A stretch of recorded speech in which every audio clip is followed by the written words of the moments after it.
in a particular way, or maybe they'll arrange their toys according to color. And then the other thing is that they're not interested in a toy as a whole. If we say maybe a car, maybe they'll just be interested in the wheels of the car. They'll just be turning the wheels of the car.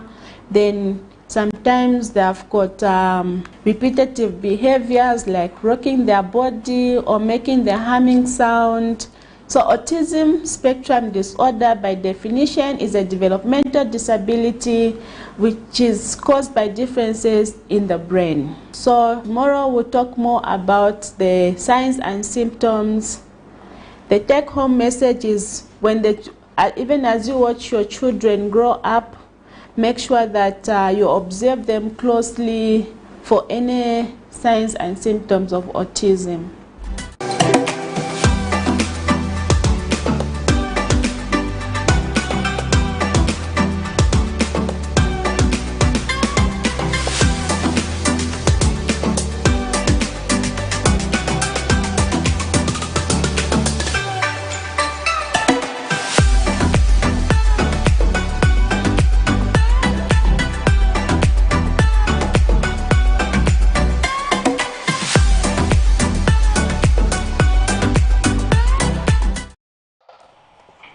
So that was Dr. Mwawa Kabaye just breaking down the autism spectrum disorder to us, Alex. Yeah. And if you notice, one of the things that she said really is about the difficulty in communicating. It can either be that the child talks or doesn't talk, but really there's this barrier and there's this repetitive behavior. And they can't get you can't understand anything. When you call their name, they can't respond to that. And you should be aware that April is a month where this autism, it's more like an autism month where Awareness. just awareness and putting across certain information that people can be aware of that. Because, you know, like you said in the preamble, people don't appreciate the difference between this and really someone being mentally disturbed, or as it were. So these are quite profound information that the people should actually take use of and learn from that. Yes, and just a reminder to our viewers out there that the breakfast show, the health segment is actually up for sponsorship, as well as the money market, which is actually right next. So you can take advantage of this opportunity to actually get visibility for your products or services. And just moving on, Alex, to the money market, we've seen that the kwacha has actually appreciated. In the past week, we've seen it was on, actually buying at 16 kwacha. In some ways, that was just like 3 days ago. So I hope it's due on that same. Because we were really stagnant on the 17. With some ways that, but this time we're seeing it appreciating really. So quite turning. And people are excited. If you saw the reactions on social media, people are excited about the appreciation. Just with the one. Yeah, 16 brings a lot of hope, because even if you are like, it just brings a lot of hope that we're on the right path. Indeed. Let's just take projection on that aspect so that you can take a look at how the money market looks like today, the 25th of April 2022. There you go. The United States dollars is buying at 16 kwacha point 74 ngwe and selling at 17 kwacha point 07 ngwe. The Great British Pound is buying at 21.54 ngwe and selling at 21.96 ngwe. The Euro is buying at 18 kwacha point 89 ngwe and selling at 19 kwacha point 26 ngwe. The South African Rand is buying at 1 kwacha point 7 ngwe and selling at 1 kwacha point 9 ngwe. There you have it. That's how is the day looks like in terms of your business endeavors. You better take note of those numbers. Yes, definitely. And we just hope that even on the selling party to actually reduce to 16 kwacha. And further. So that's what people really expect to see, even as we hope to get to a point of economic stability. Someone not projected it to come all the way down to 10 kwacha by December. The Economic Association of Zambia. Yeah, if that can be a reality, really.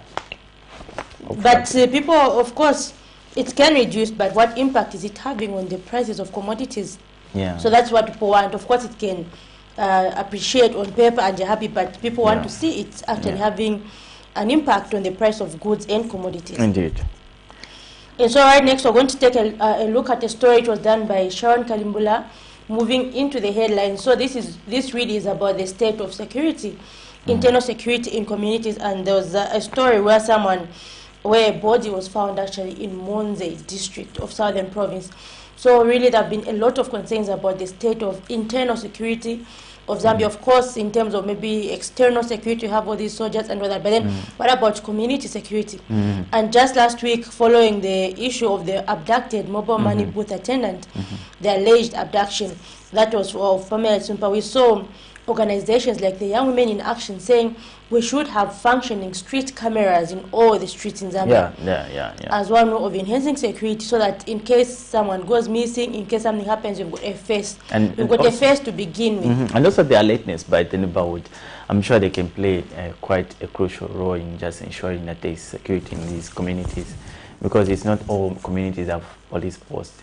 Just the other day, I was having an interaction with some residents of Chainda, the Sakas Chainda compound, where they were complaining lamentably like there is no police post in that area.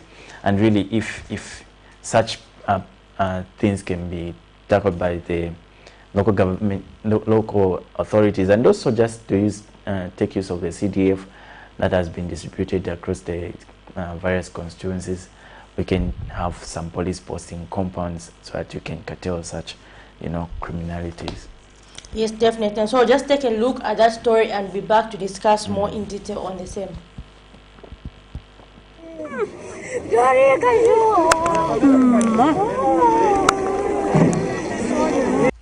These are the residents of Freedom A compound in Monze, Southern Province, looking at the familiar face that has become caught in an unclear circumstance. The deceased, identified as Dorika Kaumba, went missing on Friday last week, on the 22nd of April 2022, and later she was found buried at a nearby refuse bay within the area. Residents spoken to when the police came to pick up the body have attributed the scourge in criminal activities to unproductive youths who are said to have gone on rampage, terrorizing innocent citizens. The death of Dorika Kaumba has sent shivers, especially among women. Ndambira kuchivaga chesu toamaga inthu notuhala echi chinthu chatujisa maningi kamboti twina imwe tinolekera vana vesolo kuya kuchikolo tuni kuyowa kuti vamujanikiha kaloko vamuyanikiha tatijoke kung'anda ono twagomba najamba kuti vapolisi vani kulonda ng'anda masiku gabatoni bokambo maumava maga inthu tabera ni nguzu abasangwa kambo bayisabu mino twenda masiku no bantu kwenda kuti walibona ti 20 hours yakwana kwelebe kujogera pokala kino chindi potupona maumi to basimbi abijja bamasangwa bambita bachikwa ingwamba yabasimbi taunke unganda kwa musimbi bateya bo musimbi wenda masiku chindi cho twenda masiku tuliye kwamba tina apendi anda windanzira alasalala ayimutulirange kwamba kuti ingandeyo tukala mu mambali mbalanzira tababambite balamanganda. Other residents spoken to say landlords should ensure that they accommodate tenants who are productive to avoid having idle minds in the community. Security and cheaper. Not to cheaper such that even if you want to run a community where the people to blame. Muzapeza kuti pawani nyumba unkalaba mamuna abali 5 or 6, they don't wait. But you are the landlord, what you are only interested in to kutenga ndalama na kuti.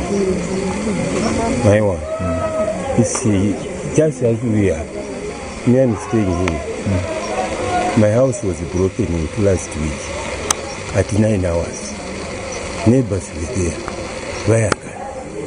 The person who stole. If you go to the next house, he goes away with the property. Off he goes. Tukabyokukanana namugati muchoko chino chavamba kuti twenda kulomba security luzaku hurumende babikire mano masimpeni bantu balamana kuwa mugati muchimo chiyonera kamba you find that kunji bana bajangi basangwa kunyina choba boneka kuti choba chita but bala survive so bamalandos abalo baligisi ipenzi lipatila kujana kuchita accommodate bantu batabwene kwamba kuti babereka kule. So we are appealing to the government kwamba kuti kabatutumina security inji kuti kwakaba patrola masiku together ama neighbors kabo tukulanga kuti ino bapona kuti kamboka kuti twapenga maningi majanga akubidwa too much. Meanwhile, area headman Choice Mayambu has called for intensified police patrols to safeguard people's lives and property. Maningi kuti twapona bobu mujisinga twapona mbuli banyama onondo mbabu yokuti ibantu abaliremege mugati mu mawo motupona kambo jiri bobu kajiwo jikuti jaindirira abantu balapona mbuli banyama alimu then jintu jaindirira number 1 ndomba maningi bantu bala amanda ayale ntimwaye pagayaga manda wamba kuti aya manda ngatwetera mapenzi najira kwenga bayimulawo alimwa mulawo tuberegera ntomwe aya manda ataliga kudimulumwa alimwa abikwe bantu baramana kamusi yaretereyo tibana bakaraji bunga munini mumanda tauni yonse ya Monze twanyongana umbwa nko unka ataraji bunga ono twali kulombo yagamba kuti kurumende yalo ipange muzezo na mulawo wagamba kuti bajanika bantu babakaraji bunga gabangwa. Police in the area picked up the body while residents looked on without answers to what exactly happened. Sharon Kalimbola, Camnet News. Quite a sad story over there in terms of Monze criminalities in the community, and we hope really local authorities can look into that issue. How do you make of that? I'm sure we've covered certain similar stories, especially in the one which was buried from, is it Garden Compound? Where you have the domestic conflict between the two sisters, and one just, kills the other. So we've had some similar stories compiled from here. And it's sad that these are becoming quite a number of such cases. Yes, and really the emphasis has been, maybe from concerned stakeholders, has been about Zambia advancing its investigations, for example, in terms of forensics, like the developed world, really, because you find that, like we were saying last week, Alex, in the suspicious death of a security guard at a named company, yes, the man who was kneeling on the ground, literally kneeling. It was alleged that he committed suicide, and you find that people reach at the scene, like we were saying. People reach at the scene, they start touching him, looking for a phone, not knowing that they're leaving fingerprints. But then really in Zambia, all those things are not known, there's no sensitization. And really, I think that's one area maybe that we have to ask the Ministry of Technology and Science on, are we on the right path in terms of forensics? How far really are we in advancing investigations using modern technology? Yeah, because really it takes long to investigate. And we need to actually change the trend by showing an example so that people can fear, like, oh, if you do this, you actually be caught. But then you find that many of these cases have been under investigation for a very, very long time, for years, really. Not to preempt what we're about to discuss in the main discussion of, I'm sure you've touched on the issue of investigations which actually take long. We've had cases where they've even just died a natural death because it seems that the security wings, they have really not been up to task to make sure that they reach a conclusive and a conclusion to a certain case that involves death of a person. And you are right, if such technologies can put in place, I'm sure the narrative can change going forward. Yeah, so because in the developed world, someone dies, if the things like fingerprints and all those things are detected, but it's really, even what is the way forward phone conversations, they can be captured. You can trace the last conversation you had with the person. Such a phone can be actually reliable to trace at which place the criminal activity and that happened. Again brings us back to the issue which we're going to talking about in the main interview about the cyber situation and all that in terms of tracing. Because I remember in this, I recently watched a documentary really where a young girl was kidnapped in USA. She was kidnapped, I think she was about 21, she was kidnapped but she was found within 2 days. She was kidnapped and taken to another place, but through phone calls and all those things, they were able to trace her. Yeah. Because as usual, the criminals are demanding for ransom. They'll make phone calls, maybe like 1 minute phone calls demanding for money, then they'll cut. And then they'll move from town to town, but eventually they manage to trace them using modern technologies. So really, what is the situation as Zambia in terms of modern technologies for investigations, and what should we do really going forward? So basically, we'll come and touch on that on a larger extent in our main discussion. What are we having next? Yes, and also another interesting story which was done by Prudence Trota on the working conditions at private schools. And so really we've seen that there have been a number of complaints in terms of conditions, maybe in terms of payments and all that. And really one thing that stakeholders have been calling for is for these private schools to actually be unionized. But then one reason they have been giving for not being unionized is they allege that they're actually threatened by their management, saying if you belong to a union, you are going to be fired and all that. So really this borders on labor concerns in Zambia. And by 2030, Alex, if you're aware, we want, that's SDG number 8, we want to achieve decent work for all by 2030. But if we're going to allow such things to continue happening, are we on the right path in achieving decent work for all by 2030? So let's just take a look at that story on private schools in Zambia. Tuesday, 19th April 2022, teachers at Nakezo Vision School in Lusaka's Kanyama compound protested over lack of payment by the school management. The teachers claim that the school management is in a habit of exploiting teachers by not paying them their salaries, of which some teachers have resigned without even getting paid their dues. One of the teachers told this reporter that management at the school has taken advantage of the fact that teachers in private schools have no unions to speak on their behalf. Testing because you are not being paid for 4 months. Starting from last November, you have not been paid.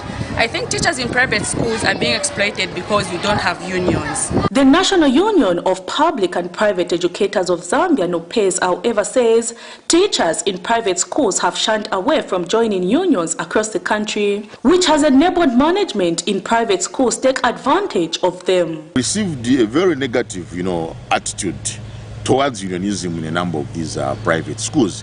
You find you go there, try to reason with the teachers so that they are unionized. We represent them the way we represent those in the public sector, but we find they give us a negative attitude. As a result, they've allowed their management to mistreat them because they are not represented. And so our appeal to all the teachers in the private sector is that can they be unionized? There are a number of unions that also represent the private sector, including NUPEZ. Mr. Male adds that the unionization fee as contained in the Labor Law Act stands at 2% of one's income, which he says is affordable. Is guided by the provisions of Chapter 269 that guides us on how much subscription each member must do, both in the private sector and in the public sector, unless there is a suggestion that the whole piece of legislation is subjected to an amendment. Otherwise, as it is now, it is 2% of somebody's salary. That is what goes for subscription in the union. Going forward, teachers in private schools should view unions as solutions and not burdens if their voices are to be represented well. Prudence Chota, reporting for Camnet TV News. So there you have it, and that was Mr. Nelson Mwale, the SG for the National Union of Public and Private Educators of Zambia, NUPEZ, just stressing the need for these private school teachers to actually belong to unions. And so really it's up to these organizations like NUPEZ to actually ensure that these teachers are safeguarded in terms of their jobs, to make sure that they're not threatened, that they will be fired if they actually belong to unions. And so moving on into trending issues, today, President Hakainde Hichilema is at 10 hours expected to address the press on many issues in the country. And really, as the press, Alex, we're also going to ask a number of questions to the president based on what Zambians have been talking about. And so you can just call in just now. We're going to open our phone lines and just tell us what expectations do you have from the presidential address? What questions would you like us to ask the head of state on your behalf as the media, issues that you feel are of key importance in the country? And Alex, one of the issues, of course, like we earlier alluded to, is really allegations of corruption under the New Dawn administration. We've had a number of allegations on the Mines and Minerals Minister, Mr. Paul Kabuswe, as well as on the Minister of Foreign Affairs and International Cooperation, Mr. Steny Kakubo. So really, so that's one of the issues that we have seen so and far. also the alleged high cost of living by the people, calling for government to actually look into the issue of maybe to some extent subsidizing the fuel prices so that we can be back on track in terms of just the hiked fuel. People have been loud on that, so we're expecting that people can actually, get the president to comment on that. Also the issue of really security, community security, like we earlier mentioned, on the issue of Pamela Sumpa, who was actually currently allegedly abducted by captors who are actually even requesting for ransom of about 15,000 kwacha. The story which has been trending so far in the both social media and mainstream media, and you get to expect that the president to comment on that particular case as well. So do add your thought and your contribution to this platform to see what you'd like the president to address in today's press briefing scheduled at 10 hours at State House. And you'll be actually getting note of that, having an opportunity as the major release reporter to actually be behind the cameras and just make sure that we make sure that the people are well represented. So you can add your thought, you can add your contribution. We are also live on Facebook, Camnet TV, where you can actually drop a comment on the comment section, and also you can call in using the numbers that are scrolling on your screens on this topic. And so, Alex, so we have here some questions from the New Heritage Party in a press statement released Monday, 25th April 2022, press conference by the Republican president. So these are the expectations from the New Heritage Party led by Ms. Tishala Kateka. And so basically they're saying, firstly, they want to know the true stance on the Milungolungu claims, where we're hearing about the Nole prosecutor. They want to actually hear the head of state address this issue clearly. Of course, we have heard the UPND, or the government, rather, should I say, state a position saying it was done in isolation, the action by the DPP, but then they actually want to hear this. So maybe for it to carry weight. Especially that the state was actually implicated in the issue of just interfering on that case, on that particular case. And you should remember, it should be last week when the Minister of Justice, Mr. Honorable Haimbe, actually addressed the nation with his counterpart, who's on the desk also that particular day, the press aide for the president, Mr. Anthony Walia, actually made it clear that the president and also the UPND administration cannot tolerate such interferences in the judicial sector. And secondly, that brings us now to the second issue by the New Heritage Party saying, why are UPND cadres, according to them I'm quoting, so why are UPND cadres desirous of hounding out the DPP? Who put them up to this? Are the statements by the cadres, are they, so basically she's questioning the authority. She's saying, are these merely coincidental? She's actually questioning the authority of UPND youths. Is it you covered Mr. Anderson Banda when he actually addressed? They actually had a press briefing the other time, and so I was following up on the issue, because last time they said we're going to protest, and so I was just following up. They actually gave an ultimatum of 48 hours to make sure that the DPP. So they're actually saying they have notified the police and they're waiting. So I don't know if they're waiting for like a 7-day period to elapse after notifying. And so they're saying, according to them, whether they get a yes, you can protest, or no, you can protest. For them, they're going to protest. That was according to the UPN. So I was actually doing a follow-up saying, last time you had a press briefing saying you're going to protest. So when do you expect to see this happen? And so the day I was talking to them, that was actually the day they were actually reporting, or giving a formal notification to the police, so we expect to see something coming from the UPND youths.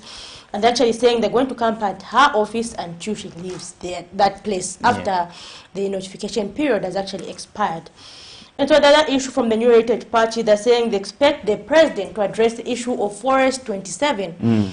Alex, we've had the controversial issue of Forest 27. And the position that we had last time from the Ministry of Lands was saying we do not have enough funds to actually carry out the same audit. So they're actually calling on well-wishers to fund the auditing of the forest, which costs an approximate of $500,000 US. And so questions that stakeholders have been asking. But you and I, Zipporah, do remember that the current Minister of Local Government, Mr. Gary Nkombo, actually did promise prior to the general election, 12 August, he did promise that the Forest 27 will be one of the issues to be tackled with. So I don't know to what really progress are we making in that front. So really that's something that the New Heritage Party are saying they would like to see, to hear from the head of state. The other issue, Alex, is the Minister of Foreign Affairs at Sainoma and the Chinese. What is the official comment from the president? The briefcase issue. The briefcase. And really, And you know, after that issue, I attended a press briefing. Yeah. And so they were, you know, like when you've got a guest of honor, it was by the Ministry of Health, I think that was on Friday. So you've got maybe a guest and you want to give them presents. And so that was, so they said, we're actually going to give this present in a transparent bag to avoid the briefcase. And it was just a joke and all that. But then, there are a lot of, you know, so I think everyone can see what's in here. It's just, you know, those small gestures and all that. You know, Zambia is quite an interesting place to be. So really they're saying they're expecting. And so the other issue from the New Heritage Party, they're saying there have been allegations of firing or retiring people at ZESCO, RDA, ZICTA, and in the civil service, and replacing them with people from southern, western, and northwestern provinces. What do you think about this? So these are allegations. So they want the president to respond to these allegations. Like, is this true? And so the other issue the New Heritage Party are saying they want to see is they're saying the president has complained about his appointees letting him down. What action does he intend to take to address this issue? So they are alleging, I don't know, really, because I think I heard the statement from the UPND actually dispelling, saying the president has never complained about this. I don't know really. So they're saying those are some of the issues they actually expect to hear. And also the fight against corruption. So they're saying they want to hear about the $51 million fertilizer scandal, where a named company actually allegedly supplied fertilizer to Southern Province last year without a tender. So basically those are the issues that the New Heritage Party are saying they expect to hear from the presidential address. And so you, as our viewers out there, you know that the head of state is going to address us at 10 hours today. What issues do you feel that are key in Zambia which you'd like to hear him address? Indeed, but to the positive side, really, people are appreciating the fact that he has come forth again to address the nation, because this doesn't usually happen in most African countries where the president has this African, I like how you say African countries, as if are they scared, or I don't know. It's African countries. Yeah, it's been a norm. President don't just come out to address the nation. I don't know for whatever reason, but really he has committed himself to be, you know, at least in 3 months' time, or maybe whichever period that it is. But he promised to say, I'll be actually addressing the nation, me being in power, so that you get to interact with the people to find really what's really going on the ground. Because it's one thing to be on top there, and it's another to knowing that really the facts on the ground. So people should actually maybe appreciate the fact that he's coming forth as part of his duties to address the nation in that aspect, where the press briefing really are quite tedious to his side, where the journalists are all over you, questioning you and all that. You know, it's not an easy job. I should mention that. So to the positive side, it is quite an achievement. But also people and those critics are coming in. Why has it taken so long from the last time we had a press briefing? They thought it would be more frequent, and really it's been. That's something we can always ask, saying people expect you to be addressing more often. What is your take? Yeah, so from November to this time, they feel it has really taken time. To some extent, on the lighter note, people seem to miss the president at any given time. They want to be interacting with him maybe every month or something, you know. Yeah, but it's something interesting. So the question in the time frame of these, can they be fixed in terms of just maybe quarterly, after every 3 months he gets on the TV and just address the people in that format? Or should it be monthly?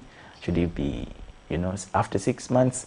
So I'm sure State House can actually take that up to make sure that these press briefings are planned, if anything.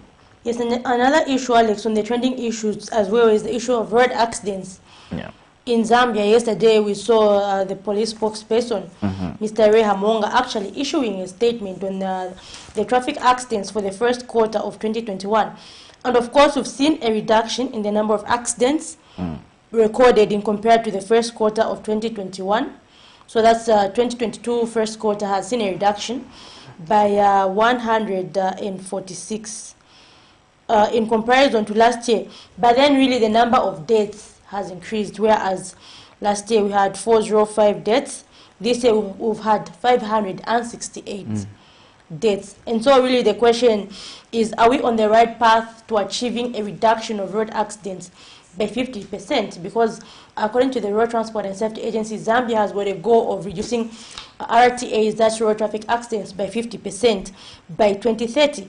And last year we had over 7,000 accidents in the first quarter, and this year we still have over 7,000, despite there being a reduction. So are we on the right path, really? What we need to do? We've had these different sentiments saying maybe the cause of these accidents is the lack of the reduced police presence on the roads.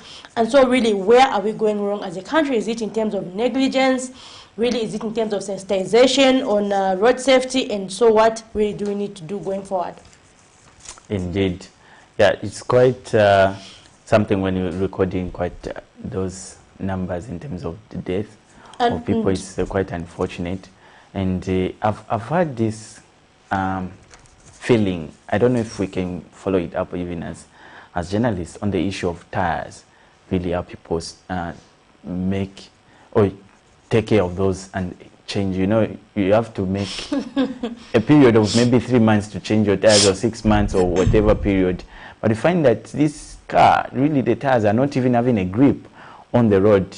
I don't know if you've taken note of that. So someone actually make comment on social media, I remember, like, could there be a policy to ensure that these tires that people are using are roadworthy, and, you know, to just listen on the traffic accidents? So yes, it's something worth following it up.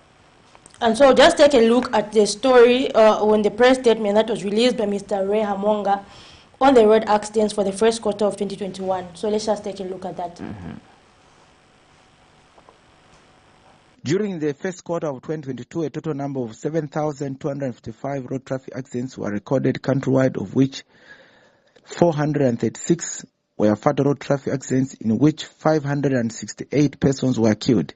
659 were serious road traffic accidents, in which 1,366 persons were seriously injured, and 1,308 were slight road traffic accidents, in which 2,005 persons were slightly injured, and 4,852 were recorded as damage on road traffic accidents. Lusaka province recorded the highest number of road traffic accidents with 4,183, representing 57.7% of the total percentage of all the traffic accidents recorded, followed by Copperbelt with 894, representing 12.12%, Central Province 591, representing 8%, Southern Province with 389, representing 5.3%, Northwestern 272, representing 3.7%, Eastern 246, representing 3.3%, Wapula 194, representing 2.6%, Western 172, representing 2.3%, Muchinga 168, representing 2.2%, and Northern Province recorded the least with 146, representing 2%.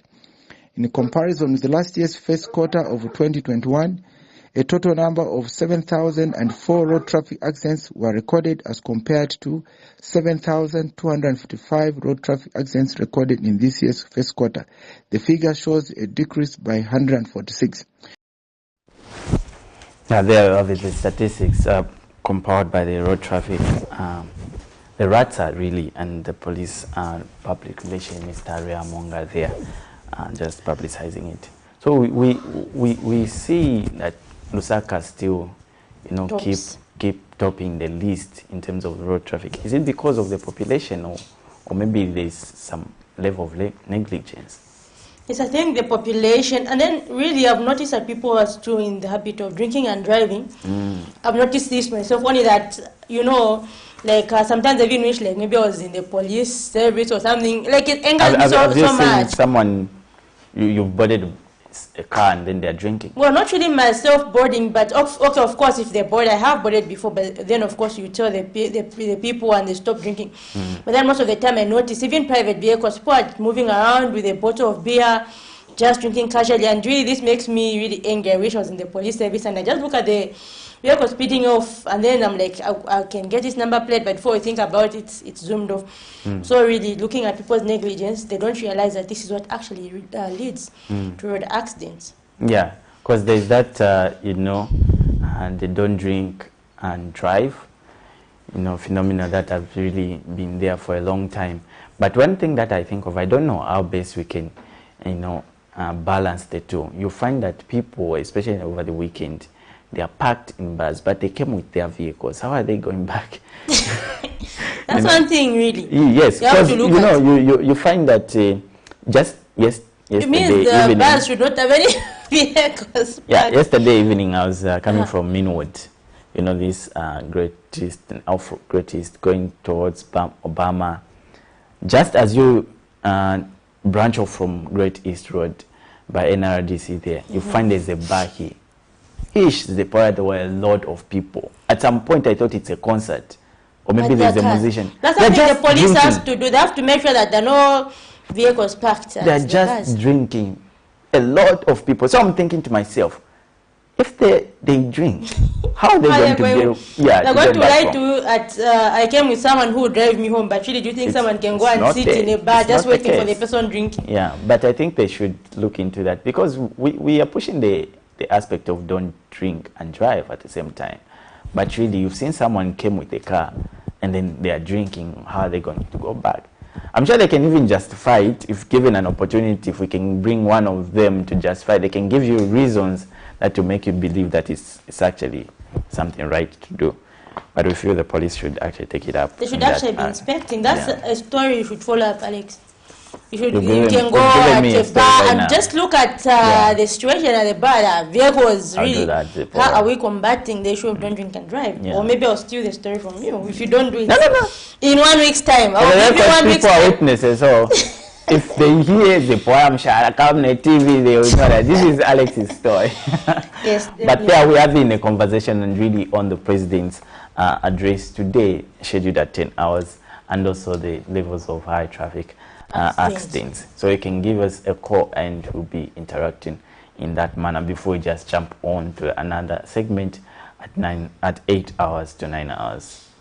Really, and also during the Easter period, we also saw other statistics that were released last week, which still witnessed a number of accidents here in Zambia. And so this shows you, I think it goes back to the same issue of drinking and driving. Why is it that we've got a high number of accidents during this period? They intensified just during the maybe festive season, Easter period. It's quite ironic. It's supposed to be the Lord's season. You are celebrating Jesus' death and the resurrection, but people are taking this word. Maybe I should start expressing this. You know, just the juicy type of that. Yeah, but it's interesting. Yes, definitely. And so we're going to be moving into our next segment. We're talking about the cyber security situation in Zambia. So basically, this topic borders on everything. So really from the issue of how traceable are criminals in Zambia. For example, we're talking about the issue of the alleged abducted mobile money booth attendant, Pamela Chisumba, who up to date investigations are still going on. So looking at the cyber security situation in Zambia, how advanced is Zambia's security, cyber security system? Are we able to easily track someone? What are the drawbacks? And also we're going to be looking at what measures have been put in place in Zambia to make sure that people's safety, and especially that of children, is safeguarded online. And really, how are people using the internet? We've got the Cyber Security and Cyber Crimes Act of 2021, which was actually enforced, but in order to reduce issues like cyberbullying, cyber crimes, and all that. But really, and we've seen a number of arrests, Alex, from the same. And really, what is causing people to continue committing these crimes? Has there been enough sensitization on the issue of cyber crimes in Zambia? Because the internet is becoming a big part of our lives. Every day we're now living in a digital world, and so we have to make sure that people are safe even online, in the online spaces, really. Let's just take that call. Good morning. Hello, good morning. Yes, you're through to Breakfast Show. Your name and where you're calling us from? Hello. Hello, are you able to get us? Yeah. Your name and where you're calling us? No. My name is Jonathan. Yes, Mr. Jonathan. Your contribution, please. Jonathan. You can go ahead. Calling you from Congo. Oh, great. Your contribution? Yes, my contribution for the presidency briefing today. How I wish if he can talk about our road here, Calabos, Congo Road, Angola, because we need this road. Just wow, when we hear about this, we just hear the process about GP. The other contribution is if he can talk about the road accident which was happening. The reason why this road accident was being happened is because in the former regime they were just giving driving license for the cadres without even training them. And they were giving them tracks to drive. Meanwhile, they cannot do anything. So that is one of the things which has made all these road accidents. Can you hear? Thank you very much. Thank you so much. Thank you. We appreciate your comment and your contribution. Yes, sir. We can get you. Hello, we can hear you. We're able to get you. Yes. You can go ahead. The other thing I want if he can talk about this opposition parties for them who are just making up the stories which are not relevant. Like which story, sir? Ask the listeners to listen to them because like these people like Nakachinda, they don't have anything to talk about like people like Boma. And we really want to see something happen to the issue of Boma in Istanbul because he has become so somebody in this our country Zambia, like he's the only man who is there. And the other issue is about the issue of the DPP. We want to see something happen to the DPP because there's no one who can decide just two of them they make some agreement. That thing was not being happened for the sake of the nation, but they were just doing it for the sake of their base. So we want to see something coming out and he should even tell this going home with his friend Mr. Tenwin, they should work extra hard not because we are tired of hearing them lamenting after lamentation. We are tired because they want to see the action. Please tell the president that him why is he taking so long to act. Thank you, sir. Thank you. I appreciate your comment and those who've taken note of the issues that you've actually requested the president to actually address. And did I hear correctly? Is he calling from Congo? Si Congo. I don't know, thinking like, thinking like Congo. So, the president from Congo. Those people are just interested in Zambia's affairs. They even know about DPP and they're requesting something to happen. Someone can call from Congo. You know, with social media, really, I'm in a number of groups myself. I look at what's happening in Kenya. Like those groups you have, like in Zambia here. Those Facebook pages, Malawi, all those things. I follow their issues. So even here they can be following. But Kenya like that, you know, he has talked about roads in, is it Calabosi, Congo, leading to Angola. So it's the poor state of roads. Yeah, dilapidated on roads that side. He has also mentioned on the road accidents, taking a review of the statistics for the first quarter. He has also mentioned of the driver's license, alleging that the driver's license in the past regime were given to cadres who are apparently causing this high number of road traffic accidents. So he has also mentioned that the issue of the opposition leaders, those who are alleged in an habit of just making commentaries anyhow without having a developmental aspect on it, challenging the government on even not pertinent issues. So the president should tackle such issues, the issues of Bowman Lusambo, you know, the issues of Mr. Nakachinda, the issues of DPP, something. I didn't just get it when he mentioned to say something should happen to DPP. I wanted to ask him, what do you really want to happen to her? Because you must realize it's a constitution office. It's not tripped off anyhow. You understand? It's just by resignation, death, and other, you know. And the issue is that nobody can really fire. And the different factors, given that she's the first female DPP since independence. So that also those gender issues involved, like not supporting women. So there are a lot of issues involved. No, I'm giving the different. But really, under the constitution, that office holder, Madam Lillian Siyuni. Yes, Madam Siyuni. It's State Council. It can't be, you know, tripped off easily, unless she just says, okay, you know what, I'm resigning, or I'm up for something. She drops the office. It's a constitutional office, and people should actually understand that. So even if they protest and everything, I don't know to what extent really they can force, you know, the office holder to drop off. But really, constitutional office are quite tricky. Yeah. So when you mentioned to say something should happen, does he want the president to fire the? We might not know, but yeah, considering the fact that he made effort, we actually taking note of that. I'm sure the president is going to tackle the issue of DPP, you know, the issue of fighting corruption, maybe even on the issue of, you know, the alleged abduction of Pamela, and also other few individuals, because you must be aware it's not only Pamela who's been abducted before. We've had that child, a girl was found at Woodlands, was brought to Woodlands Police Post. I don't know if you remember that story. Very, very, very young child, a girl. She was just dropped off somehow, and she was found with hairs, you know. It was quite a sad story as well.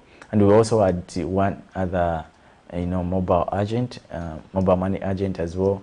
And we've had the two individuals from Chilanga who were attempted to be abducted by, you know, captors, but they were dropped off, luckily enough, so they were not, the abduction didn't succeed. So such issues, I'm sure the president is going to actually tackle on and following the same, Alex, I don't know about your area, but in Mutendere, there's that place called Mahatma Gandhi Grounds.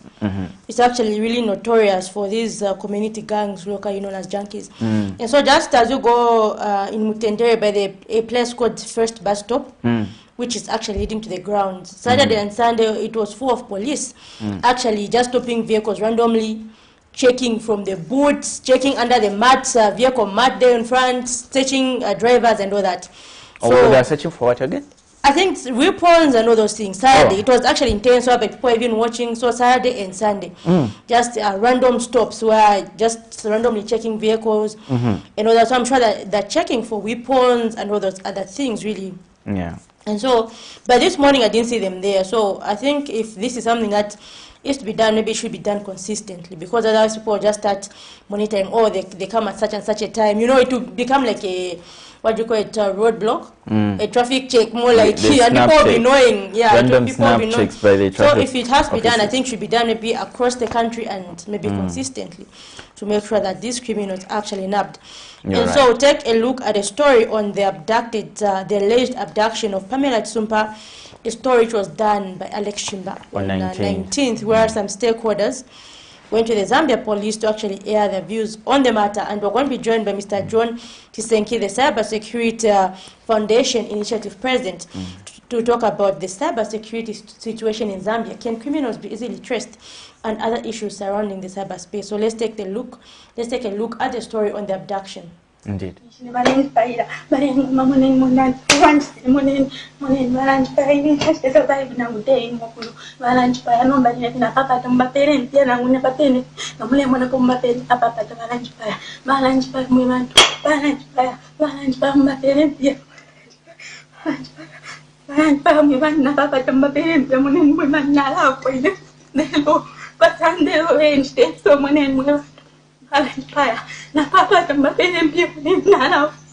This is the video going around social media involving Pamela Tsumpa, 22 of age, who is believed to have been abducted by unknown criminals. A case which is so alien in Zambia as described by Zambia police. Some basic facts in this matter are that on the material date of April 13, 2022, Pamela was at her Airtel booth when two male persons went to her booth and pretended to be customers wanting to transact money. Later on, the duo was seen moving with her across Cairo Road, and that was the last time Pamela was seen. On April 15, 2022, a friend to Pamela received a call from a victim's phone demanding a ransom of 15,000 kwacha for her release. It has now taken social media for the public to learn of these incidents. A number of concerns and sentiments have been raised on various social media platforms, including Petauke Member of Parliament J. Banda, who Tuesday morning visited the police headquarters to inquire, like any other, why the seeming laxity from the security wings. Any law. So I don't know anything. I've never investigated anything, but according to my own understanding, my opinion was that the police should be with these people who are receiving calls, so that at least whatever information is coming, they should be working on it. When was this case reported to the police by the family, according to you? It was reported on Thursday. So you can imagine, because I was so interested, because it was reported on Thursday. So Thursday, that's last week, and today it's Tuesday. That's why I said, no. I'm sure maybe with my input and the family, I'm sure we can bring good results. So that's why we have decided to come here. Now, I requested to see the IG, and I thank God we are welcomed nicely. So from there now, we've been handed over to the investigating team. So they are now talking with the family members, those who are receiving information from those who abducted the girl. Yeah, for me, I've got 80% confidence in Zambia police that they'll bring to book the criminals who are behind this girl, Pamela. This development has disturbed some mobile money booth operators along Lusaka's Cairo Road, where Pamela was operating from, appealing for tight safety measures from the security wings, as these people have been a target by swindlers lately. Abasina mbere bwino chani baba pena yona video chifupa tenzo byonera chekutali na tabwa chati namuno muzambia kwa bonkara ma issues yaso na mbere bwino pangono peka wati taboyo pankara mabuzu mundu akakuitana pena ngo mtu agwera na moto okabwera so taboyo pati mundu ngamina ngachite stinga zile so yankala chemonga ati muntu akakuza transaction yocho kapa booth beta muza chapati ngasimufuno bwera pa booth beta mwankala so chabe sike cheba funika cheba trace chabe ngati uja muntu pali video mina anatuma ija funika trace pali namba ija ngati kwani sika bafunika ba trace namba ija so ngati bana moving apa japa balili bapezeko machine ya kutubanga sakile kumupeza uja muntu kwa mina alili together maybe zambo kumbuka olokuma 13 so okuma 15 kai mwene ankalira ija litafia maningi hapa so yenga nila kaili in terms of maybe communication because it's some about sofunika or both when you start deposit or withdraw kuri muntu asozio ndi sakaili lo bank so apeza tu bank achoka amochita attend kuri muntu panje ama nkala momene mujamana wankala mabuthi ya they attend to people.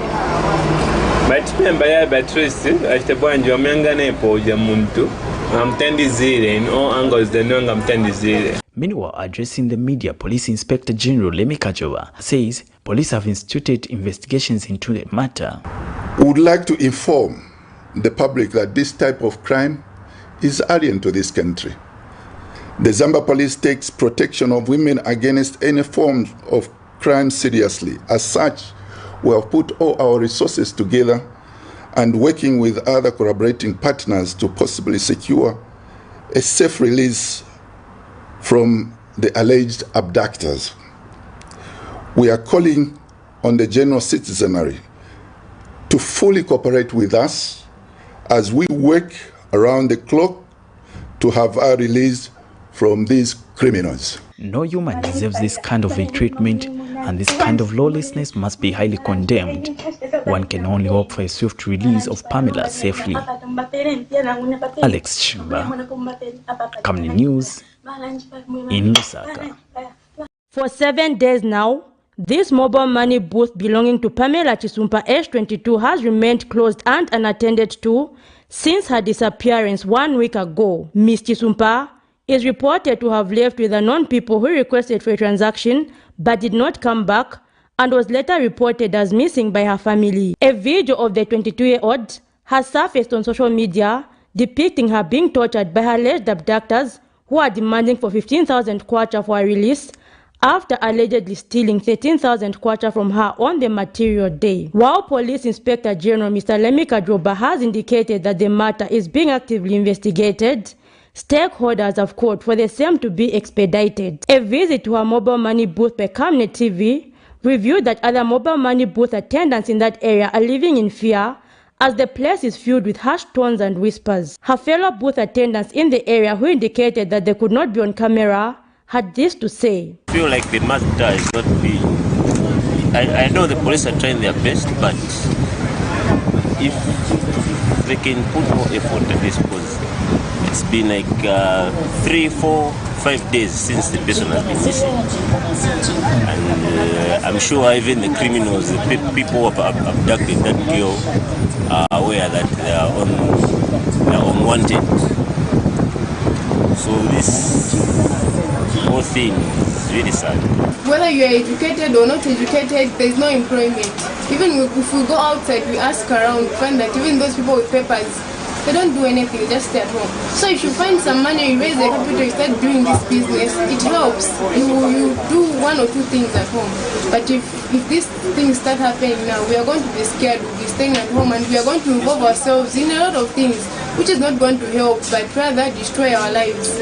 Most stakeholders, among them Kamwala Ward 5 Councillor Mr. Maenda Simata, have called for all necessary security action to be invoked to ensure the safe reunion of Ms. Sumpa with her family. Mr. Simata was speaking to Camnet News after delivering a letter containing the same to Police Inspector General Mr. Lemi Kadroba in the company of other concerned citizens. It's in the public domain. The police should continue updating the people on a day-by-day basis on how far they have gone in trying to locate this Pamela, because the worst for her can happen. We don't know if she has been eating, we don't know if she has been abused. All those things are capable of happening. So the longer she's kept there, the longer the police take to find her, the worse it is for her. And currently her family is in stress, and even as concerned leaders, we are in stress, because at the end of the day, she's a member of our community, she's our sister, and we are concerned for her safety. We want her back, and we want her back in one piece. And it's up to the police to carry out these investigations speedily, not casually, so that we can have her back in our community safe and sound. Citizens are on edge as they await the outcome of the matter. Zipporah Mshala, Camnet News, Lusaka. So there you have it, the trending issue of the alleged abduction of Ms. Pamela Tsumpa. And so really, during this time, people have also taken to social media to issue a number of comments on the same.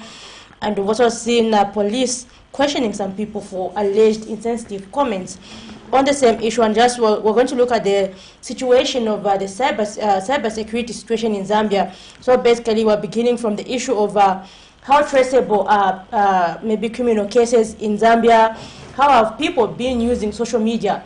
And are people aware about the Cyber Security and Cyber Crimes Act, which was enacted in April of 2021? Because we've seen that a number of people have continued abrogating the provisions of the act. And so we're joined by Mr. John Chinsenki from the Cyber Security Initiative Foundation. So he's the president of the Initiative Foundation, and he's going to help us discuss this topic. So welcome to the show, Mr. Chinsenki. Thank you, and it's nice to have me here this morning. Yes, definitely. This is your first time here and all that? Sure, it's the first time coming here. And I hope there will be more of such. Definitely, we're going to be doing this more. Indeed, good morning, sir. You're welcome. Thank you. Yeah, maybe just briefly, just a description of the organization mandate, even before we jump into the main aspect of our conversation this morning. Yeah, the Zambian Cyber Security Initiative Foundation was established in 2019 to take awareness, sensitization, conduct trainings and research in cybersecurity related matters. And we have done so effectively since the time it got established in 2019 itself. We've been to various platforms, places. We've been to the lowest of the lowest. We can talk about primary schools. We've been to Nkwazi, we've been to preschools, primary schools, Kablonga Boys and Girls, Horizons, and many other schools out there in the communities. And also been to the highest schools you can think of. We've been to University of Zambia. We've spoken to lecturers, including the students. We've conducted trainings for professionals like journalists, So I think we've done everything we could, so we can to try and do what we do best and take the message to every person out there. But I can tell you that the easiest that we have found to inculcate our knowledge into are the young ones, because their nature, their day-to-day life is about learning new things. They leave in the morning to go to school to be taught something new. So it's easy for us to talk to kids that are ready to learn, unlike those that have grown up in a time when internet was not a thing, like ourselves, who were born in the 80s, 70s, and others. Internet was not a thing. So when you grow up now, being taught to say, doing this on the internet is wrong, something that I have to, I think, acclimatize to and change and adjust to. So that's, I think, what we've been doing. And we're still doing a lot more. We just had a conference last week on Friday discussing mobile finance fraud, the main topic that's been, I think, trending lately here in Zambia, which I think is now becoming a biggest cancer, where messages that are flying around being sent to us, trying to lure us into sending money to unknown bad actors, are not sparing us at all. They don't even care who they're sending to. I think last time I went to police force headquarters, I found that a CID who also got a message to say, this money is received, send this to this number. Even a phone call came to say, money you got, can you reverse it to this? So they don't care who they're sending to. They have no boundaries. That's how bad it has become. So we felt, I think it's very important and timely for us to bring this topic home and talk about it oftenly, so that we can at least sensitize the people that this is a big thing. So really, maybe overall, what is your analysis of the cyber? So you're talking about mobile phones, we're talking about the internet. Overall, what is the situation in Zambia? Okay, fine. First, let me define cybersecurity. Cybersecurity is the ongoing effort to secure online digitally connected platforms and systems. So in this case, what I'm talking about is a phone, is a digital gadget, it's a laptop, a digital gadget. The systems and platforms, we're talking about bank accounts, the platforms like the online banking, applications, the Facebooks, WhatsApp, Twitter. So the ongoing effort to secure those platforms mentioned here is what is called cyber security. Cyber itself is anything that has to do with the internet, and security itself is security as it sounds. So now when we bring everything close together and talk about how to secure gadgets like phones and the like, and the laptops, fine. First, if we want to relate it to what's been trending, I think I've been telling people, we get a lot of phone calls ourselves as an association to say, no, I lost my phone, how can you help me trace the phone? One thing that's been a trick, I think, that I can still mention, because what is ugly is ugly, should be beautified. It was easy way back when it was easy to find the phone using the serial number. You can say, I lost my phone. Definitely you're able to tell, a phone has a serial number. So if you steal my phone and I have to find my phone, I should simply maybe put an official complaint, maybe an order from the court to say, I lost my phone. Where's my serial number? To track who is using my phone. It will simply say, point, this phone number is not using the phone. It's as easy as that. Call that phone number or track it and find whoever is using the phone and get them. It's that simple. Now, the process that's been put in these MNO systems like Airtel, MTN and others is that the process to just getting to that point where you use your serial number to find who is using your phone is very much cumbersome. If it can be made to be at least a bit flexible, at least we can easily simply go to police, get a form for that, go to Airtel, show them this is my phone, a proof of my phone, everything is here, and then they track and find who's using the phone. It's a bit that simple, because I think that's a click of a button and they should find who's using my phone. Is that it? Yes. So I've lost a phone before on a personal level, and I've actually experienced the cumbersome that you've mentioned, where the processes are just tedious and you can't even manage to retrieve your phone. Sure. But you're expressing it in a more simpler way. So what are the steps to reaching that simplicity? The steps to reaching that is, the government and the police try and draft some kind of agreements with the mobile providers. Exactly, so that they can have an easier and flexible route to one tracking their phone. Simply go to police, maybe have a different kind of form, draft it, a new one, go to the police and say, I lost my phone. What is proof with your phone? You show them documents. Fine, okay, they give you a form. You go to Airtel, present that form to Airtel. This is my phone. and this is proof that's my phone. And they simply go in the system and click the buttons and say, okay, your number is linked to this number, and this phone number is used by this person who is found in this place. I'll tell you something. Google Earth, not Google Earth, isn't it? Google Earth map. It's a map, yes. It's a global mapping system. It even shows, if I was to tell you that one time I was trying to get the address of some company. I was doing some federal registration. I wanted address proof. I simply clicked in the address of that place, and it showed me the color of the vehicle that was parked where at that place. That's how serious it is. So if I click, if anything, these Airtel, MTN, and other Zamtel people should have a system that marries with the Google Earth, so that if I say, okay, this phone number is this side, if I click the phone number, it should show me the exact location of that character using my phone. Simple as that. Even if you sell my phone, you know, there are shops that sell phones. Why should you buy from the streets? Why should you do that? You go on Carton with your 5 cents, yes, and go buy a smartphone. When a smartphone today is cheap. There's no, doesn't make sense. You go on, you want to go and buy a big iPhone on the streets. There's a problem with you. You want to go and buy a big Samsung phone on the streets, there's a problem with you. Definitely the phone is stolen. There's no proof that the one selling the phone, it's theirs. There's no proof. You go and buy a phone on the streets. Tomorrow the police comes to call and say you bought a stolen, property. You're in problems. You have to, some of these things you have to be very careful. Sometimes someone kills someone over a phone, they die, and then the police finds a stolen phone, which is linked to the death of someone, in your hands. It means you're going to be part and parcel of the investigation process, and you'll be locked up for that. So we have to be very careful with how we buy phones and where we buy them from. And I think, we should make things, I think in Zambia, a lot of things are difficult to access. Very difficult. There is cumbersomeness in every process in this country. We're just currently having a conversation on Pamela and really how long it has taken you. So to trace her. Yeah, in the story we reviewed people actually pressuring the security wings to really speed up the process of tracing her, because we might not know what she's. So how come to your end it sounds really quite simple? Yeah, what could be the problem? We are from the private sector ourselves. Okay, we are a non-government organization operating as a CSO, and then there's government on the other end, and the government is dealing with the providers like Airtel. I think in this case, I'll be very frank. I will say this. I don't want to speak on behalf of the police. I'm not a spokesperson. I don't want to speak on anyone's behalf, but I'll speak on my own behalf as the president of my organization.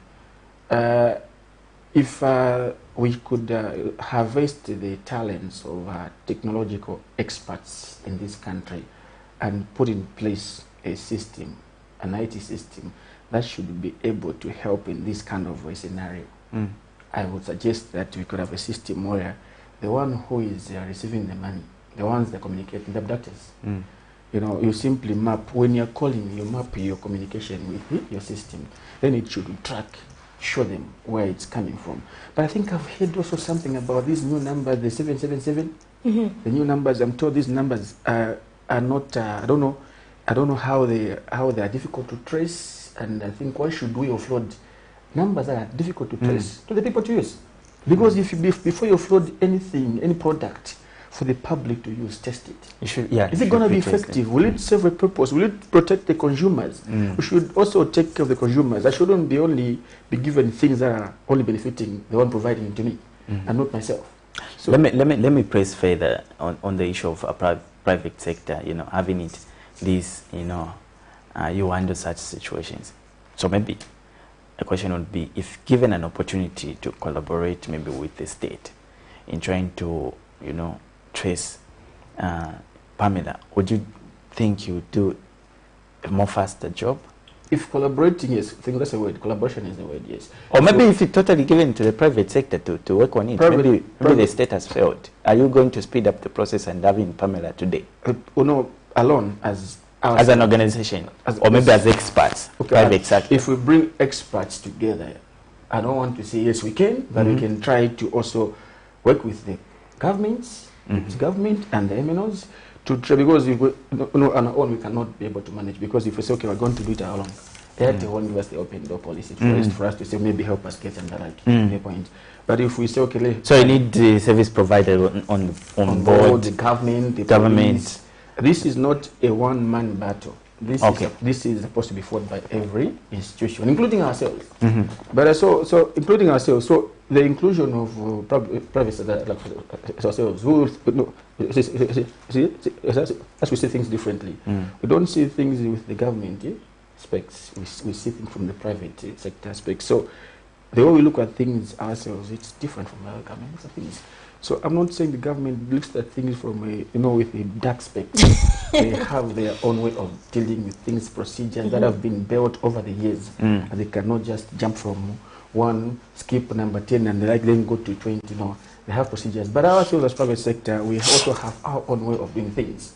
We say, okay, fine. For us, we need to sort out the problem urgently, and let's do it right away. And then maybe we say, okay, let's do this and put our heads together and hands together, and definitely if we got to be engaged, we bring others and the like, we sit together around the table, we can definitely try and find a solution to this problem. Because it's not only Pamela. I saw another story on Facebook where North Mid operator also was abducted, found in December with 18,000 kwacha, from him. So it's now becoming a trend. I think I can say the police IG mentioned that this case of abduction is alien to Zambia. It is alien to Zambia. So it's also common. It's not common. That's why if you see most Zambians have been so careless on social media, posting everything, anything they feel like posting, because some things like this are alien to us. So I think if we look at all this all together, we can comfortably say, let the government also try and engage the private sector to try and help call experts to say, think there's this problem on the table. It's becoming a trend. How can we put heads together and fix this problem so that people should not be living in fear of operating mobile money service? And one thing really which is really causing confusion is that, for example, we've had instances, even in the previous administration, where maybe people using fake Facebook accounts insulted President Edgar Lungu and all that, and those people were traced and caught. So really people are asking, like in this case, what is different? We've had many cases where people have been actually fished from Facebook, regardless of whatever account they were using. They have been traced, their location has been traced, and they've actually been brought to book. Currently the case is active in court. But then people are really questioning, like, with this issue whereby we've had the abductors asking for money using a mobile phone, really what could be the case in terms of tracing? So really, where could the difficulty be, maybe in case someone is trying to trace a phone number? So I'll say this, I'll borrow the words of one officer from ZICTA. The current law that you just mentioned, that was enacted last year in April, the Cyber Security and Cyber Crimes Act in 2021, when it was enacted, a lot of people expressed different, mixed feelings. Say, no, why should ZICTA or the authorities that have been put in place, the inspectors, be listening to your conversations? Intercepting conversations. Why should they be listening to We're actually getting to today. Exactly. So that itself so prompted ZICTA and those that are put together to listen to the people's cry and sit back and say, fine, this maybe must be revised so that should benefit the people. So if the same people that have been complaining about it, them having the conversations intercepted, are crying for, if, okay, let's say if that was not activated, people didn't have to worry about having their conversations being intercepted, it was going to be, I think, another added advantage to tracking Pamela and other related cases. But if for the record, we didn't have the act reviewed, let me just add to it in terms of some institutions that have really called for the 2021 Cybersecurity Act to be reviewed. Organizations like the MISA Zambia who have been just actually loud on the issue of freedom of expression, and the issue of privacy, and really from your organization, I don't know if you've taken time to actually study the cybersecurity vice versa personal privacy. How can we balance the two, if anything? Okay, fine. For the record, we haven't gotten it reviewed from that time. Yeah, it hasn't been reviewed. I think in the last interview had some time back, we talked about ourselves. I think proposing that this act should be reviewed. and it should be revised. At least those lacunas that were being debated upon all this while should be revised. But again, freedom of expression is not the only concern in that act. Journalists will always talk about freedom of expression. You know, there's freedom, but there's no freedom after expression. You can't say something and it's harmful to someone's personality and you say you should get away with it. That's a problem.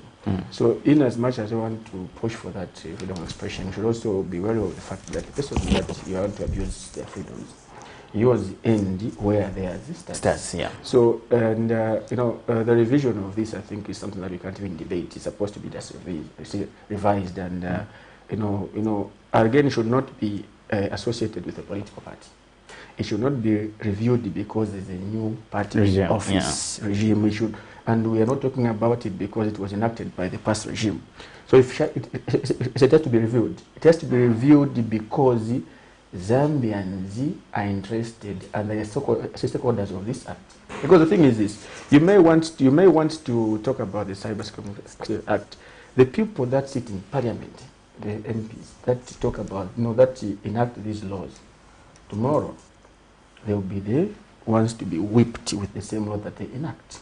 So it is not supposed to be used to find this is now a new regime. Let's now push this so that we can whip 1, 2, 3, 4 people that are abusing the thing, so that we can tune it to suit our environment. That is wrong. Yeah, it is wrong. Yes. And privacy. Personal privacy, vice versa, cybersecurity. Personal privacy, it's important. Yes, personal privacy is important. But I can tell you this. Facebook accounts, we open them on a platform that's not sitting in Zambia. There's no personal privacy on Facebook because Facebook is one huge platform on servers that are sitting in foreign countries. The closest we can talk of is South Africa. Then there's Nigeria. Then there's USA, where the main servers are sitting. So if you open a Facebook account where you share everything, you do conversations, you talk to who, all what you are sharing and talking and chatting about is kept on the same Facebook. That's why sometimes you see you can easily retrieve WhatsApp, isn't it? Then you change your phone and retrieve WhatsApp from a backup that you. Why is it being backed up? It's not being backed up on your phone. It's not being backed up on your computer or anywhere which is close to you. It's being backed up on a Google or Gmail server, wherever Google offices are found. That's what it is. So there is no privacy in that side. Then talk about privacy. Fine, yes, I don't want to talk to my wife or my girlfriend or my friend, then someone is listening to my call. That is wrong. But have you heard that every time you call a call center, they will tell you for quiet purposes, this call will be recorded? You know that? Yes. Yes. So every call that you make, the MNOs, I'm 100% sure they're able to listen to them. So now, if the MNOs are able to do that, if when you call a call center, they'll tell you, they even pre-warn you to say they were going to listen to record conversation. Yes, there is every harm in someone listening to a conversation. But again, I think if it's been happening in the past, it just has to be brought for us to understand that every conversation we have will be listened to. But it should not be like you now be put in the law to say, if we think you are an enemy of the state, you should listen to conversations. You should tap in your phone, you should tap in your calls. That should not be the case. We send a message, you send a message to one person, not knowing it has been sent to 100 others. We've had scenarios in recent past where a certain conversation was tapped into, and one of the media houses actually published, circulated that audio. Do you feel, to some extent, I mean, where do we get the balance on privacy of these conversations, especially if you've got an interest in an individual and you just want to tap into their conversations? Okay, it's a tricky question, and again, it's a tricky situation where, for instance, myself, I have an interest in you. Maybe you are trying to play on dangerous grounds, you want to make my name look like I'm a bad person, and then I tend to use, there are systems, gadgets, systems that people use for them to marry your number to theirs so that you listen to conversations. That's very possible. Okay, it's very possible. And there is actually, I think, a problem in wanting to listen to people's conversations. So, because I think respecting someone's privacy is important. You don't always want to listen to people's private conversations. It's a wrong move, in fact, to listen to conversations that are not related to an institution. Like what happened to the KBN TV issue. Yes, that issue. I deliberately avoided to share. I don't want to talk about it in details, but whatever happened, I think we saw what happened. However it happened, even as we didn't know what they used for them to get that and whatever happened. So it's, I think it's totally, I think not acceptable for me to tap into your phone and start listening to who we're talking to, just because maybe I have you as my target for something or anything like that. I think we need to respect people's privacy. So even as much as we want to do that, we should also know what is private as well. So it's a 50-50 situation there. Indeed. The numbers are scrolling on the screens, and you can actually add your thought, your opinion, and also basically your question, so that Mr. John here right in the studio can attend to those questions. We are also streaming live on social media, that is Facebook, Camnet TV, where you can actually drop a comment and we'll be able to actually review those comments. Zipporah. And so, Mr. Chinsenki, we also had a lot of issues bordering on the continued cyber crimes, despite the presence of this act. So, do you think maybe the ordinary Zambian has been sensitized enough on what is contained in the act? Yeah, thank you. I was actually looking forward to that question. Sure. The sensitization for the act was not done. I think not the percentage of it was done. I did not see any interested stakeholders taking it upon themselves to go out there and talk about this act in depth for the ordinary Zambian to understand what is contained in the act in their local languages. The act is only done in English. My grandmother in Winlonga, in Solwezi, who doesn't even know how to speak English, who will never understand what's in the act. That's a problem. So then how do I go to say, okay, you posted this, and this, according to the act, is wrong, when you do not understand that doing what you're doing itself is wrong? Because no one came to translate to you, or this shouldn't be done, this shouldn't be done. There's a problem that I can say this, so the truth is the truth.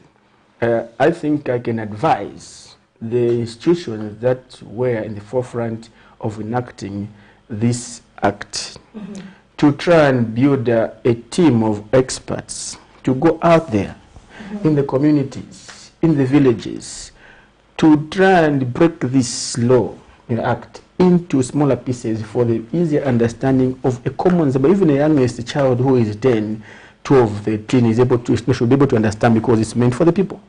So sensitization was not at all done on this act, and it has been quiet ever since it was enacted.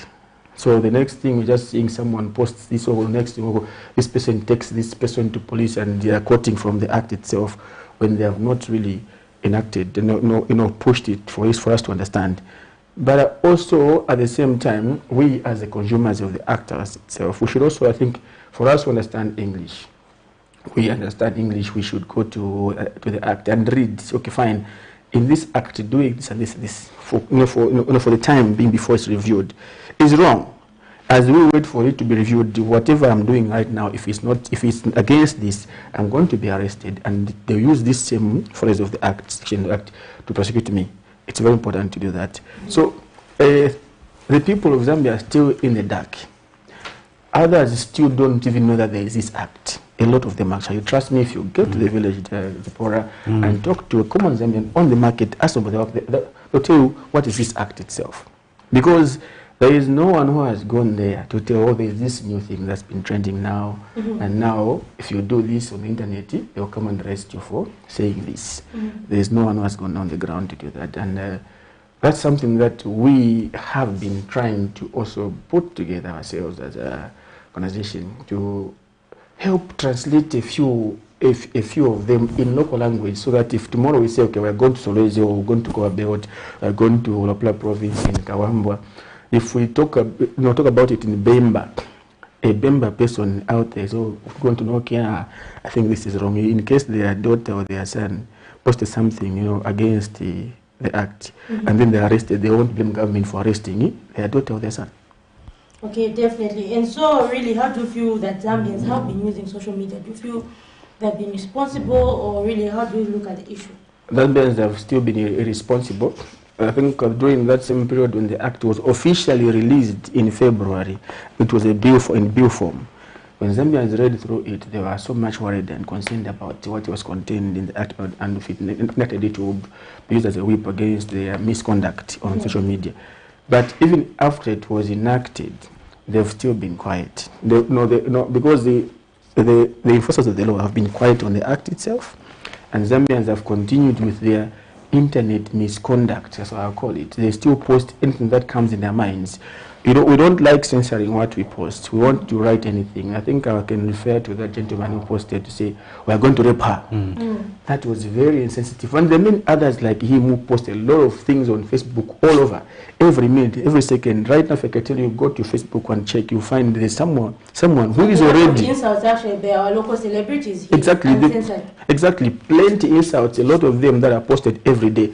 Zambians, they have not really, learned to use Facebook, social media, effectively. I follow a young lady called Mlongoti Susan from Cover Belt, who teaches people that internet is a very important tool, and you can use it for benefit and to generate, at least have another stream of income for yourselves. Unlike sitting on the internet every day, you want to show bad manners. You want to be the one trending in terms of bad manners, posting something bad. You want to be the one trending. It is not supposed to be that way. We all love jokes and want to have a light moment, but again, I think it should not be always that every time you want to be the one posting light moments and jokes and everything and insulting your friends. You don't want to be told, this is wrong, or else you insult them, and so on and so forth. It's very wrong. You should also know that besides the fact that the limit for anyone to have an FB account is 18 years, there are still kids who are using Facebook profile photos of celebrities. For example, a 10-year-old kid, a boy will have Ronaldo, on his FB as a profile picture, and he's going to fake his age to maybe 19 or 20. Then they will be able to be seeing that, so this is now happening. There is a naked, a nude video of who and the like, and trending social media, and they're like, that is wrong. And even just the thing of saying, I have a video, send your number. People do that. That should actually be followed up. And I wonder the courage just to share your number publicly. What if you send to a police person, Exactly. So I'll tell you this. And you get arrested. Then you send your number, and I'll tell you this. Today, all our banking accounts are linked to phone numbers. Everything. Get a point. Today I can be in my comfort of my seat and be transferring money, huge monies, to your account using your phone number, because your number is married to your bank account. You send your phone number carelessly out there because you want to see nudity of someone you don't even know. What will it benefit you? Nothing. You send your number. These hackers, what they do is this. It is called brute force. Brute force is simply trying means and ways of maybe say, let me see if this phone number has a bank account. The phone number and the key, because hackers are programmers, they're programmers, so they don't just use anything anyhow. No. So they use the program they develop, and then patch a phone number in their program, process it. It processes it to show this phone number is linked to these bank accounts. Your point, your money is gone. The next minute you're not going to know who is withdrawing money from your account. You'll be just in your SMS alerts. This money has been withdrawn. This money, because of carelessness in terms of sharing anything that people say, send your number, do this, and have the photo of this nude girl. Send your number. It's really it's really I think worrisome as a cybersecurity institution ourselves and experts when we tell people, please don't do this. No, if you want to be grown up, mature, it's your fault. Just want to be childish. Fine, you want to be childish, but if the law comes knocking on your door, still continue being childish, because the law will take the childish you behind bars and they won't care about your childishness, because you're now an enemy of the law and they will not spare you. Talking about the law visiting people actually abrogating this law in particular, let's talk about the consequences, and also in the light of the act, and also generally in the cyberspace. What are some of the consequences they get if they are misusing these cyberspaces? The consequences are one. First, for instance, to start with, me as myself, I should first care about my image as an individual, as one representing my institution. If I don't use social media effectively, properly, something that should really live up to my standards, one, I compromise my institution. People start looking at mentioned as a childish organization that no one should even run to in case of anything that has to do with getting help for this kind of related matters. That's one. And then we should also be aware of the fact that, I'll tell you this, what you post today will have an effect on your life tomorrow. The things that we've been trying to delete since we got on Facebook, we can't delete anymore.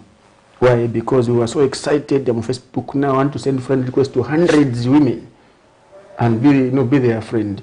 And now I want to change and say I don't want to have this kind of skimpy dressed characters on my Facebook anymore. I want to remove them, and I can't. And I posted a lot of useless stuff on Facebook that I did not even think about. Then tomorrow I want to go to USA, for example. USA, when you're traveling to USA, they'll ask for Facebook account. Did you know that? They'll ask for Facebook account because they want to see what you share on social media. They want to check what you post. It's now becoming, it's a global village. It's a digital, we are now having two lives. We have a digital life and the physical life itself. So digital life should also be taken good care of, the same way you take care of your physical life. So, if you want to, you can't hide behind your phone when actually the profile picture is yours. Definitely the whole world will get to see about it, because what you do, for instance, in your physical, space is much more, protected than what you do on social media. Because social media itself has thousands and millions and billions of people that will see, okay, so Zipporah is now posting this, or Zipporah is is going to go to USA. What did she post? So he said this about Donald Trump. Shouldn't go there. You get the point. It's going to have a very negative effect on your personality and your future opportunities. It's very important. So we should really think sense of what you post on Facebook, social media itself, because it will affect our lives. And from the law aspect, the Cybersecurity Act. Yeah, and from the law aspect fines itself, exactly, there will be fines. There will be the law will visit you, and we should I think we have ourselves. We are busy, I think, advocating for this law to be enacted. Not all of it, of course. I think after maybe engagements were done, because we saw that there was no proper piece of legislation that was supposed to be used to prosecute would-be offenders on the internet. So this law now being in place, of course, with its own lacunas and the like, we should know that if right now, before it's reviewed, if you do something wrong against this law, abrogate the law, definitely the law will visit you, and you have no questions about, because they will quote from the law to say you did this, and this is married to this section of the act, and we are going to sentence you to this, because it even describes how long you should be locked up if you are found guilty of abrogating section whatever 65 of the Cybersecurity Crimes Act. How long, if one could ask? It ranges from 5 years, or you pay 1 million units, or both. It ranges. So the minimum that I've seen is about 5 years. Wow. 5 years just for posting something. For that's being insensitive, definitely. Okay, fine. If you are, there's what is called critical information infrastructure. So your phone itself is maybe the housing information that the state or the inspectors want to use for the investigations. They grab your phone. If they find it and it's leading to what they have been following up, you are going to be locked up for that. So if you go back to the act itself, you'll find what it says about, okay, if you do this, what it attracts in terms of sentencing. It's 2 years or 5 years or 500,000 units or both. It depends. If it's both, then it means it's a big issue. You have to pay and still be locked up, and at least learn a lesson and work for the nation, at least in an orange suit, carrying logs on the streets, and that's something we don't want to do. Because the freedom that we abuse is very expensive. You've never been behind the police cell. If you go there for 1 minute, you're going to realize that the police cell is not a place to be. When your freedom is stripped from you, it's something that I think you never thought really existed. It's not a good thing. It's not a good feeling. So as let's monitor and manage ourselves while our excitement lasts, because if we abuse our excitement and social media privileges, we are definitely going to find ourselves without our freedom. And trust me, it's an ill feeling to have your freedom stripped. Indeed. And just as we conclude, we'll take a look at the story actually talking about how the law is actually about to visit someone who actually abuse social media. And so after you play this story, when you come back, we're going to conclude on the matter. So let's take a look at the story on cyber crimes. Various communication platforms have emerged with the invention of the internet a few decades ago, among them social media platforms. While various social media platforms such as Facebook have made it easy for people to share information, learn, interact, and publicize their businesses, social media platforms have also been used to perpetuate various cyber crimes. Zambia in 2021 enforced the Cyber Security and Cyber Crimes Act aimed at curtailing these crimes. The Zambian Cyber Security Initiative Foundation, however, feels that many Zambians are still ignorant on the contents of the act, hence the need for more sensitization, as many have continued to abuse social media platforms. The latest case is that of a man identified as Mr. Chipo Katongo, who has been caught for questioning by the Zambia police after allegedly posting that the missing mobile money booth attendant Ms. Pamela Chisumpa will be sexually abused. Foundation President Mr. John Chisenki was speaking to Camnet News. We followed that one, and I knew that I think that was a serious, abrogation of the Cyber Security and Cyber Crimes Act. Abuse of social media in anywhere is not allowed in Zambia, even anywhere around the world. And I think if I can, try and bring it back home. As since the cyber law was enacted last year in February, there's been no serious enforcement and awareness, sensitization on the same cyber law for the people to really appreciate the contents of the act itself. Whatever it was designed for, people, have not really taken keen interest in studying this very important law. Zambians don't love reading, but this one is a very important piece of legislation that should be read by every Zambian. Meanwhile, a clergyman, Bishop John Mambo, has called on the church to also advocate for responsible use of social media. But whereby you abuse a God-given life, a child that has been adopted due to tricksters and because of poverty and what is happening, and you end up mocking her, I think that's not called for. Let's pray that that girl, Kenny, be found unharmed, and then also let's pray that the language that we are currently using social media. In a phone interview, Zambia police spokesperson Mr. Ray Hamonga has confirmed that Mr. Matongo has been caught for questioning following his Facebook comment. The truth of the matter is that he came to the police station on his own, alleging that he has seen a lot of comments and he was scared for his life. So we also, as police, since he had issued those comments, we also took interest in the comment that he had issued. So we are questioning him. Zambians are still awaiting the safe rescue of Mr. Sumpa, who has been missing since last week. Zipporah Mshala, Camnet News, Lusaka.